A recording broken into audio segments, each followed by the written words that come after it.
Bërtitja e Elionës nuk ishte shpërthimi i çastit. Ishte fundi i një grumbullimi të gjatë. Në Big Brother, askush nuk shpërthen papritur, njerëzit thjesht arrin pikën ku nuk munden më të mbajnë. Dhe ajo fjali, e thënë me zë të lartë, unë nuk kam ngel me kap primin me ty, nuk ishte thjesht refuzim. Ishte çlirim nga një barë që i ishte vendosur pa e kërkuar. Eliona nuk po fliste vetëm me Claudin. Ajo po fliste me një ide. Me idenë se çdo marrëdhënie brenda shtëpisë duhet të ketë një qëllim të fshehtë, një kalkulim, një interes. Me idenë se afërsia duhet të shërbejë për lojë. Dhe ajo, në atë moment, e refuzoi këtë narrativ. Ne nuk kemi nevojë të kuptojmë njëri tjetrin, i tha ajo. Një fjali që në vesh të parë tingëllon si dorëzim. Por në thelb, ishte një akt vetëm mbrojtjeje. Sepse kur përpiqesh gjatë të shpjegosh veten dhe nuk dëgjohesh, vjen një moment kur ndalon së shpjeguari. Claudit kjo fjali ju duke pa drejtë. Sepse ai mendonte se kishte dëgjuar. Se kishte qenë i hapur. Se kishte bërë përpjekje. Por këtu qëndron paradoksi i madh i komunikimit. Të dëgjosh nuk do të thotë gjithmonë të kuptosh. Dhe të kuptosh nuk do të thotë gjithmonë të pranosh. Eliona vazhdoi. Unë ju kuptoj shumë mirë. Ju nuk po më kuptoni. Ky ishte thelbi i gjithë konfliktit. Ajo ndjente se ishte ajo që lexonte situatat. Që kuptonte nën tekstet, që shite frikërat dhe interesat e të tjerëve. Por ndjente gjithashtu se askush nuk po bënte të njëjtën për të. Eseja e këtij momenti nuk është për atë se kush ka të drejtë.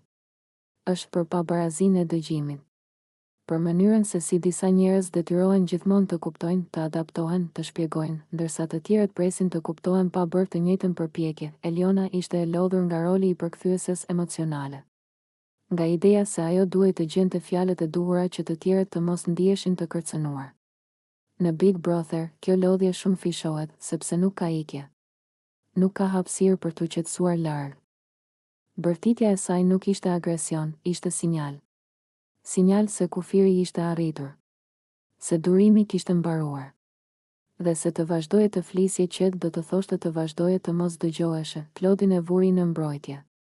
Jo sepse donte konflikt, por sepse u ndjej akuzuar për diçka që nuk mendonte se e kishte bërë me qëllim.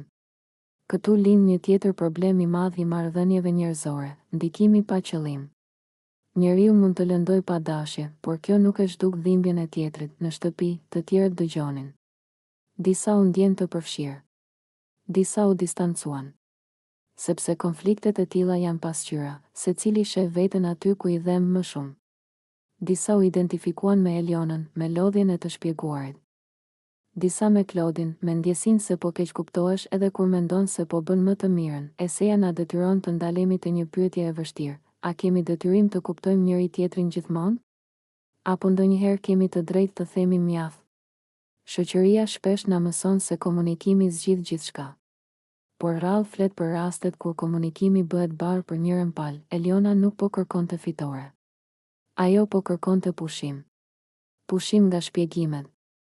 Pushim nga analiza. Pushim nga përpjekja për të bërë e qartë në një ambient që ndonjëherë nuk dëshiron qartësi, por narrativ. Big Brother është laborator social. Dhe ky moment tregoi se lodhja emocionale është po aq reale sa lodhja fizike. Se njerëzit nuk shpërthejnë sepse janë të parsyeshëm, por sepse janë të mbingarkuar. Pas debatit, fjala mbeti pezull.